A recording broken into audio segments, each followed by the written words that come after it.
Alright, so we are here on part 2 of the Intercloud Fabric installation, the Intercloud Fabric for Business Edition installation. So on part 1 we installed your ICFD OVA file. From there we set up the infrastructure components, which install the PNSC, Prime Network Services Controller, and also the VSM. So when you log in to your Intercloud Fabric director, you will see that you've already set up the infrastructure component. You can look at all the details. This is it has deployed the PNSC, which is on 20.30, and my VSM is on 20.31. Now these were IP addresses that were pulled from the port, the pool, static pool that we had created. So next step is to deploy an ICF cloud. We can actually move into the second phase of the configuration.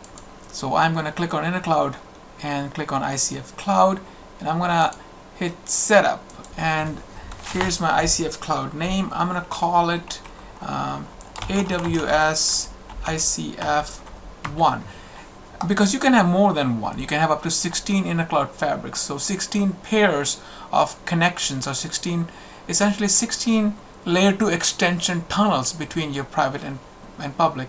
You could have some of them to Amazon, you could have some of them to Azure or your Cisco powered providers. Since this is Amazon, I'm going to pick Amazon, and you need to find your access ID and access key from Amazon's website and download it and punch it in here. So I'm going to go do that real quick, and then we will validate the credentials to find our availability zones that I can pick.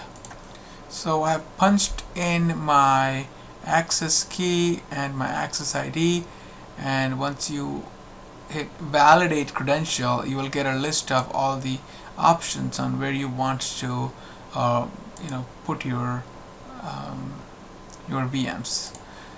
I hit next. Now remember, I created a device profile already, so I'm going to use the same device profile. What I'm doing here is, for my components, the Intercloud extender and Intercloud switch, I'm going to use the same device profile, which is nothing but the options for your domain, your location, your NTP, etc. And if you want to make some additional changes, for example, if you want to provide a specific MAC address pool, or if you created a specific tunnel profile, you have the ability to do that here as well. So alright, so if you would like to turn on the VSG and CSR firewall and the router, you just have these two check marks, and this will also deploy the cloud services router as well as the 1000 virtual security gateway. Alright, so the extender. So what are we doing here? This is the piece that sits on the private cloud. This is a VM that sits on the private cloud that allows you to connect to the public cloud. So where am I going to place it? I'm going to place it on my VM management cluster. This is my data center, obviously. So you have the ability to create 3 port groups. One is for your trunk network, so you want to make sure that this is indeed a trunk port group with all VLANs available.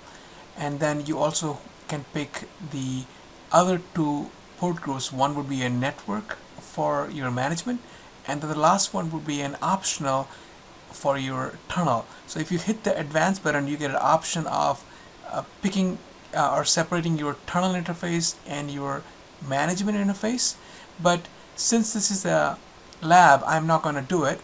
I will just use the same port for both, and when I hit advanced, I get the HA option as well. Alright, management VLAN, which is my VLAN 20 pool. I already created this pool, a large pool of IP addresses, so I'm going to reuse it. Where do I want my host to be placed? I only have one host, so that goes there. This is interesting. So for VSG, you have to have a separate VLAN that you want to extend out into the public cloud. So what I have done is I have actually created a VSG VLAN, and that VLAN is for me is a VLAN 50, and then I'm going to create a new pool for that. So this I'm going to call it VSG pool policy, and I'm going to give a set of IP addresses from my VLAN 50. So 172.16.50.30 through 172.16.50.40, my mask and my gateway, if I can type, and my VLAN. Alright, 172.16.50, 30 through 40, mask, it looks good. Alright, now I'm going to use that pool for my VSG. There you go. Hit next, and this is my configuration. If I hit submit, it's going to start up another service request. Under organization, I can go back and take a look at my service request, and here it is. So it's kicking off this SR, and I can of course monitor it and watch what is going on with this. So I will be back once this process is done. Now this process of setting up the Intercloud, it might take some time, because remember, I am uploading a huge file which is my ICS Intercloud switch onto the public cloud in Amazon, in my case here. Now that also includes these VSG and the CSR. So as you can imagine, it's going to be a very large file. So I'm going to come back when this is complete. Alright, so now it seems like it's been completed. I waited a couple of hours here. I have a 2 megabits per second upload speed here. So as you can see, it goes through a whole lot of process, it adds the respective VLANs, and as you can see, the ICF, it first deploys the ICX, which is the extender, and then at a later time, once it's deployed ICX, it's going to start to deploy ICS, which is the switch. This process takes some time, and at this point, once it has uploaded it, obviously will set up the tunnel and then deploy the virtual security gateway image, and anyway, it completed in, let's say, about under about 4 hours time frame for me at 2 megabits per second upload speed. Alright, so once I have deployed my infrastructure and I have deployed my first ICF cloud, one of the things that I wanted to make sure that that everything checks out alright. The first time I installed it, I had an issue where I would move a VM to the public cloud. It would move, but I wouldn't be able to reach that from my internal private network. And the reason for that was the way I had configured the cloud. So during the setup of cloud, the next screen you get an option of the trunk port, and I kept using the same management VLAN or the management port group for my trunk, and later I realized that the right way of doing it is to make sure that you have a trunk port. So let me show you what I mean by that. So there are 3 ports that your ICX link to your remote cloud or to your public cloud sets up. So there are 3 adapters. The first adapter, network 1, is used for your tunnel interface. This is the tunnel interface, DTLS interface to your public cloud. So you want to make sure that this interface is set up and configured such that you are able to connect out to the internet. Now there are some requirements as far as outbound connectivity, right? Now the second interface is obviously the management interface. This is how you are able to log into the ICX, and ICX communicates with your PNSC. The third interface is the interesting one. Now this is the trunk interface. This actually provides you connection back to PNSC, but it's a trunk port, and you want to make sure that all VLANs are allowed. So the way you would configure this obviously is, let me go to my host here under configuration network. What you want to do is you want to create a port that looks like this. So you want to make sure that trunk is enabled and all VLANs are enabled. I've also gone in and made sure that I enabled the trunk port to be promiscuous. Alright, so having said that, now the way you would test it is a couple of ways you can do it. One is obviously from PNSC itself, you can see some things. Second is from VSM. So once you log into your VSM, if you do a show mod, you want to see both your ICX and your ICS. I was not seeing my ICS. I just did not see ICX. Every time I deployed it, I only saw ICX. But like I said, even with that, I was able to migrate a VM. I was able to stand up a VM on Amazon. I just could not reach that VM because of the configuration of the trunk. I will actually draw a diagram at a later time and explain how these links work and why do you need that VLAN, that trunk port. But anyway, this video is more around configuration, so we'll focus on that piece. So once you do that, obviously you have infrastructure, you have cloud. And the next step obviously is to make sure you create some users and groups. So before I add my users and groups, I will add one more thing. I'll add a virtual account, which is basically my second VM account. So as you can see, here's my AWS virtual account is up and running, and I'll just add one more for my second VMware environment. Alright, so I've added this right here. Now I'm going to quickly create some users and groups. So I'm going to create a first group. I'm going to call it Coke user or admin at coke.com. This is a group that I'm going to create. I'm also going to create a second group. I'm going to call it Pepsi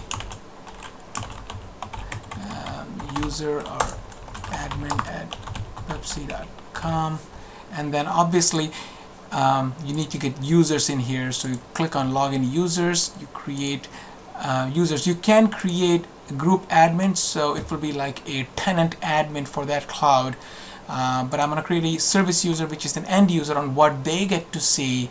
So I'll demonstrate how would you see that, and then you can create this in both your groups. So I'm going to create a user called Pepsi and a password that is simple, user at pepsi.com, and I'm going to create one for Coke as well. So service end user, I'll call it Coke, and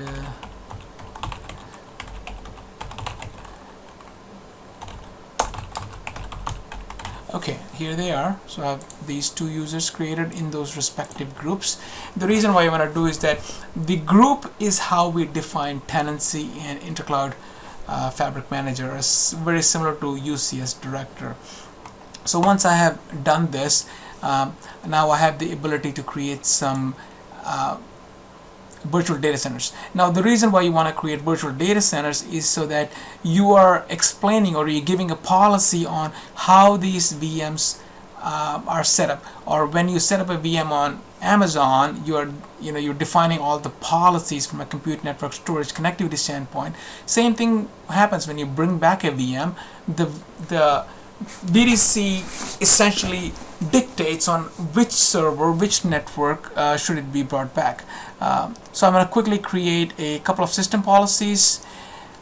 So I will create, there are two things you want to create. You want to create a system policy for Intercloud as well as one for your VMware environment that is local. I'll call it a VMware sys policy. I'm not going to make many changes to this because it's only thing I'll do is make sure that this is a Linux only, because I'm going to be moving back and forth some Linux devices, and a DNS name.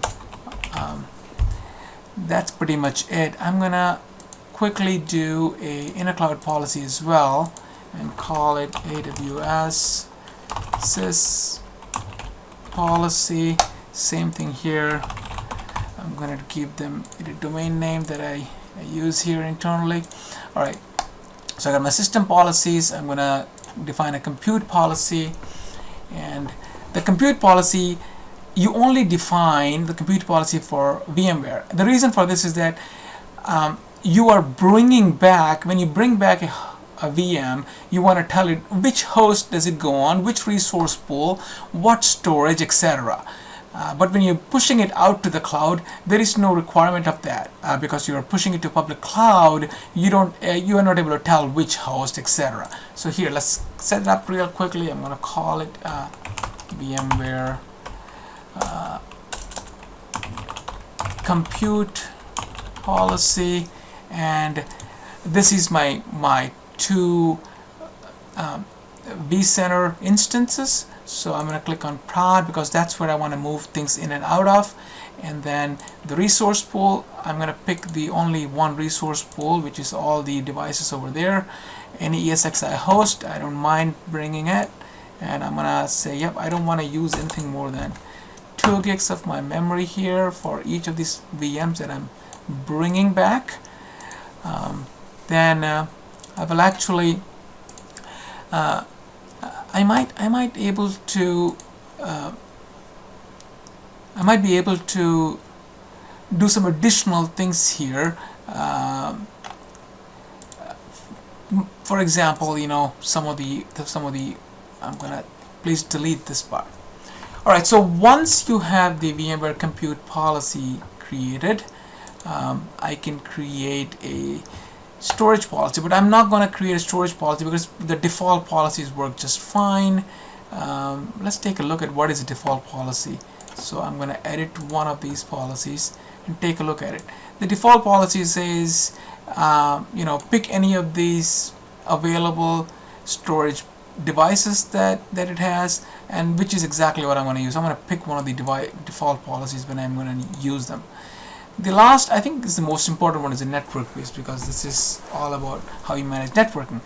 Clearly, you can see that there are additional options here. I have the VMware network policies. I have the Intercloud policy, and those things define how you move things back and forth and what VLANs, etc. So I'm going to start with the Intercloud network policy. I'm going to call it AWS network policy. And as I go through it, you will realize there are a couple of different things you can do with it. So now it's asking me what VM networks do you want to make available for these policies. So I am going to create a NIC alias. Now here's what you will see is that I have the ability to create a web NIC alias. So now I'll hit mandatory. I want to make sure that when a VM moves to Intercloud network policy that I'm describing here, it goes into the web policy. So at this point, that also means that I might be able to create a specific policy for web versus app. So how about we do this? We'll call it a web network policy, and then we'll create an app network policy as well. So which VM networks I have, I'm going to call it web, my mandatory NIC, port groups. So what is interesting is that as you can see, what the port groups that I have from by default gets pulled, all the vSwitch port groups get pulled from my vCenter, but then you have these 3 cloud port profiles. These were generated by default when I set up the initial infrastructure configuration. As you can see, my VLAN 50 was my VSG VLAN, my VLAN 20 is my management ICS VLAN. So you would think that you need to pick a VLAN here. You can obviously go back and create port profiles from ICF that will show up here. The other easy way to do is that you pick a port group, a VMware port group. Once you select it, it will actually create a port profile on the VSM and extend that port group that you picked here to the public cloud. And as far as my pool, for this one pool, I'm going to use a static IP pool here. So let's do this. I'm going to call it web pool policy, and I'm going to create a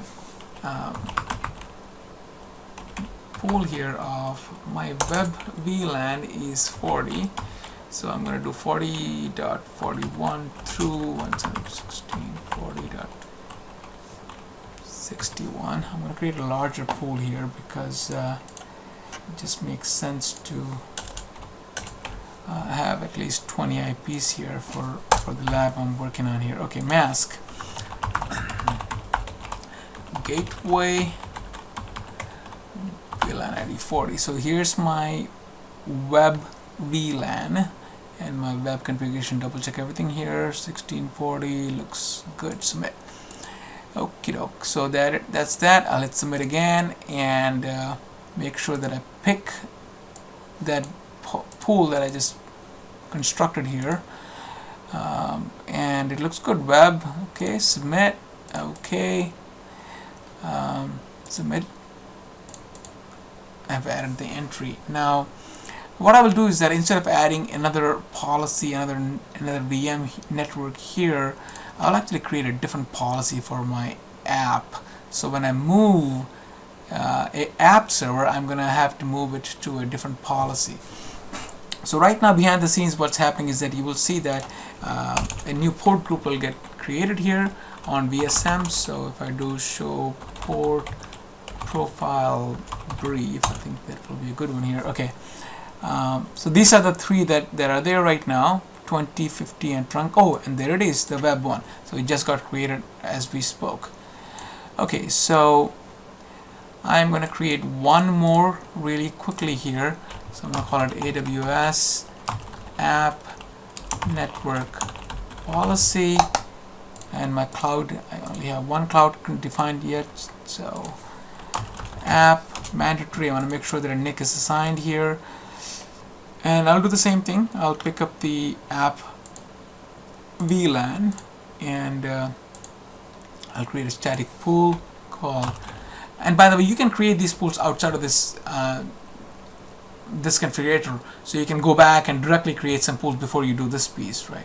So app pool policy, create a static pool. 172.16.30.30 through 172.16.30.60. 30.30 to 30.60. That's interesting. Okay, I think I may have. Okay, that's fine. I'll just edit my document here to reflect that. Oh, I see. So I think what have happened is that I might have.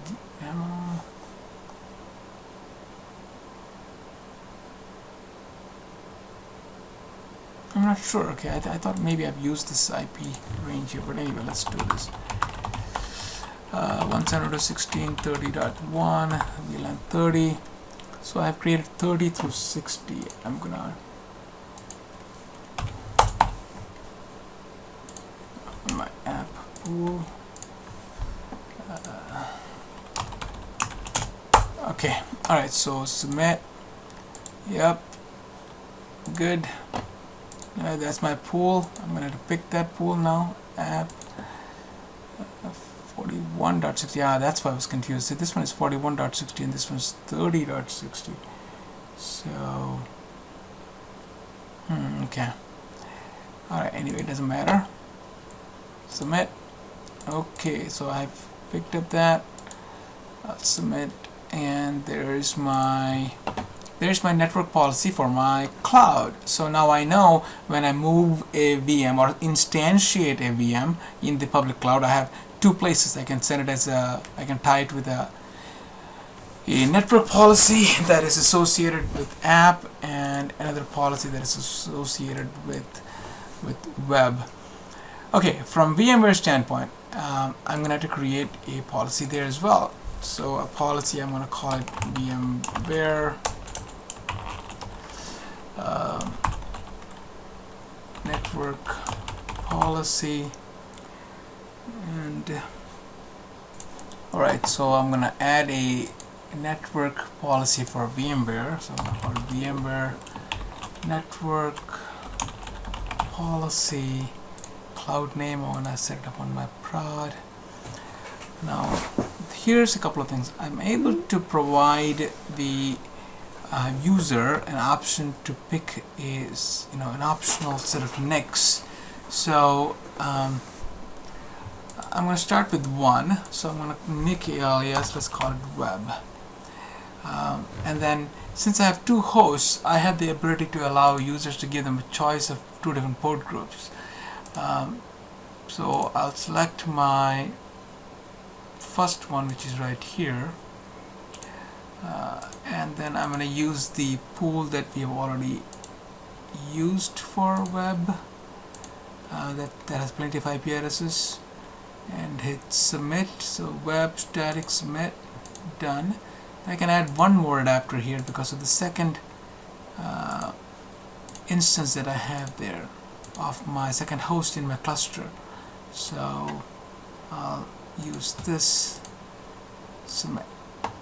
So I guess I have two port groups that I can use when I bring back a VM for web. Alright, so that's that. Then I also can add a NIC here for the app and allow port groups. So I'll do the exact same thing. See if I can do this.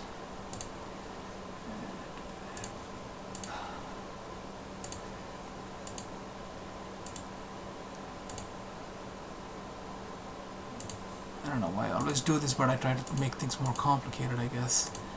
So here's my app. Submit. Okay. Alright. So what I've done is that for this network policy, I got two NICs, web and app NICs.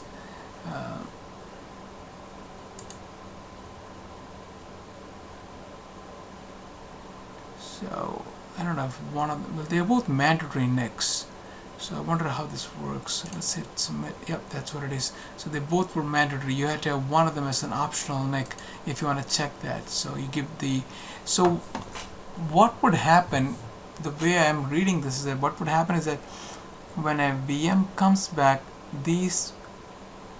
both these NICs will get instantiated. They will get a web NIC and an app NIC, which is not what I want. Clearly not what I want. So what I will do is I feel like I should create two policies, one for web and one for app. That's what my gut tells me.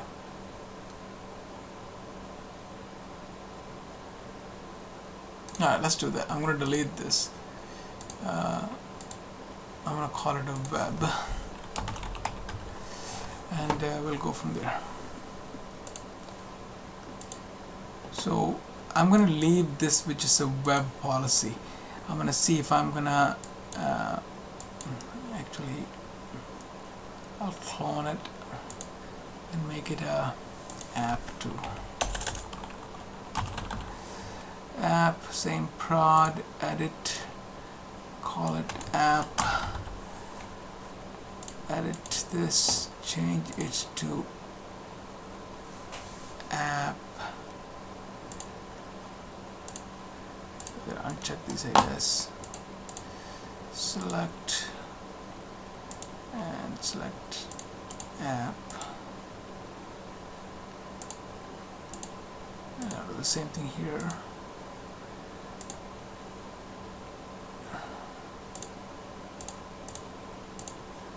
App, select, and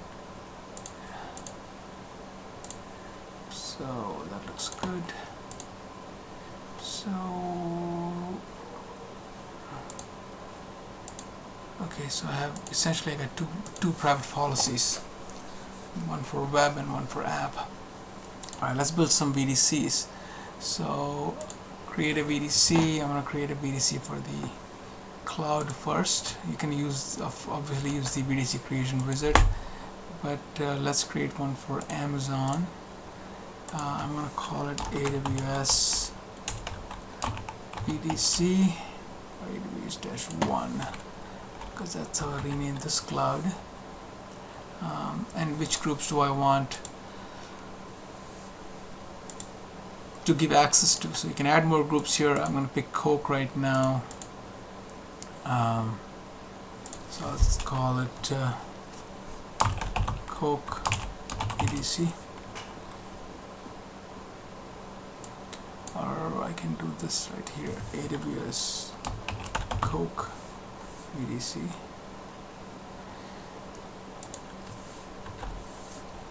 And so my system policy.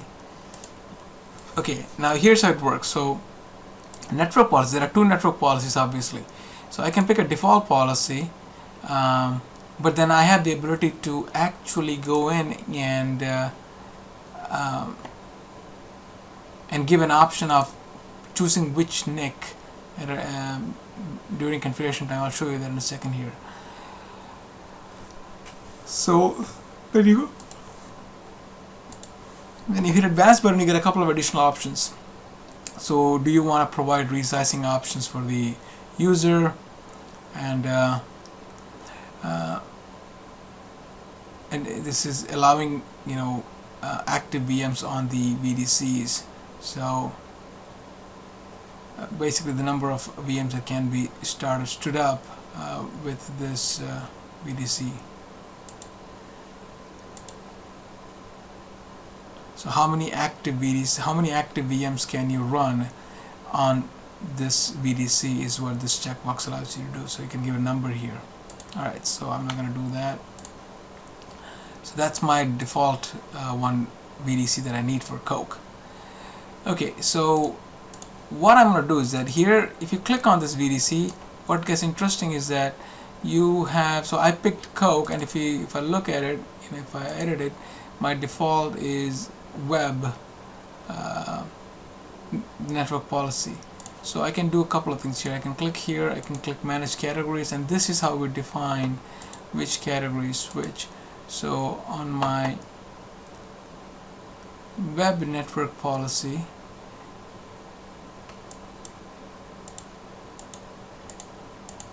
I'm going to pick 0 for web, and 1 I'm going to pick for app. So basically you use, this is the tool, or this is the mechanism of defining which VDC you go to. So when you migrate, you can actually pick one of those categories, device categories, and you'll see that in a second. I'm going to show you that. And I'll also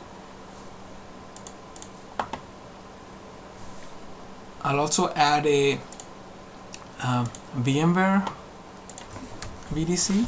So I'm going to call it private VDC.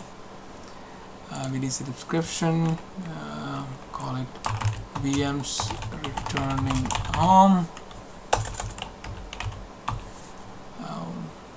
Coke. I don't want an approver. System policy, I'm going to use the VMware system policy. Compute policy, where, like I said, we'll just use the default. Actually, no, I want to create a compute policy because I want to pick which, I want to give the option of which VM to load.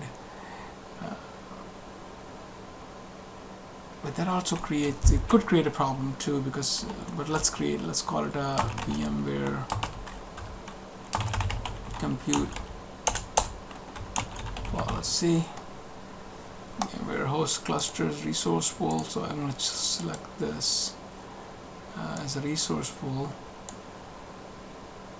and I'm going to leave all these options here as possible. So invalid values, let's see what is invalid value here. Oh, this already exists, of course. VMware private policy, but if that exists, well, how come I can't pick that?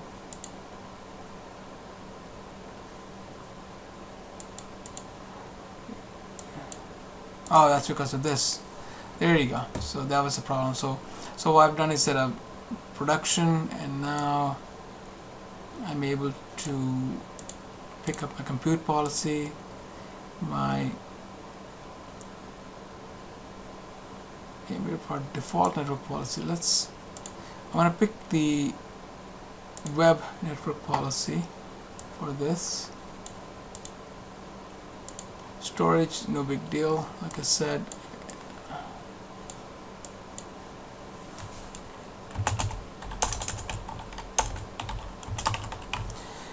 But I believe that when I'm bringing back, I have the ability to pick which category, either web or app. By default, I'm going to pick web. Add. Okay. So there's my VDC here added. And if I click on this VDC, which I just added, I have the ability to manage categories here as well. So here I'll do the exact same thing. So system policy, compute policy, network policy is going to be category 1. I want to do web, and I'll keep all these default. I'll leave that there.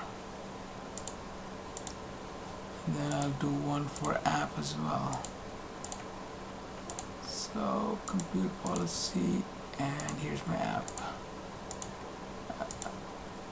and save. Okay, so both of them I've created that. So manage category. Just want to make sure the web is first, app is second. Perfect.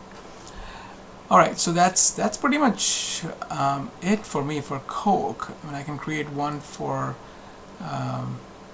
Pepsi as well, for Amazon.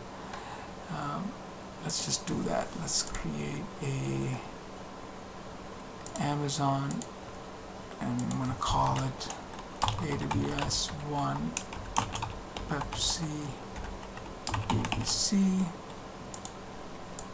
Pepsi. Same thing. Leave it here. I'll create a category for that. And here's my Pepsi VDC. All right, here. Manage categories. Web, AWS save. And category 2 app, save that. I'm looking at my VDC that I created for the private side. I'm going to clone it and make it available for Coke as well. So pretty much same thing. Private VMware, let's see, web, compute policy. Nothing really changes here.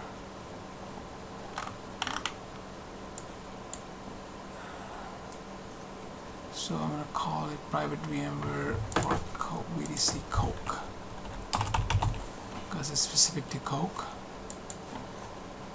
And I'm going to make this one edit it, or really can edit it. I'll go clone it and rename it to Pepsi. And nothing else changes here. Basically, it's all the same thing. And I can get rid of this one right here without the proper name. And I'm going to check the categories for these two. So manage categories. Yep, it doesn't have it. So let's create those categories.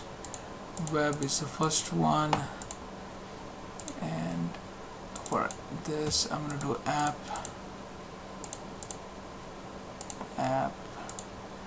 Leave this, the rest of it can be default. And for this, same thing, manage categories. VMware web, prod, save. Category 0 of my application would be web, app.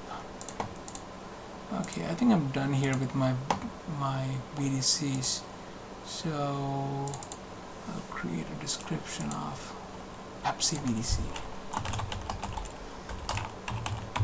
just so we are consistent. Okay.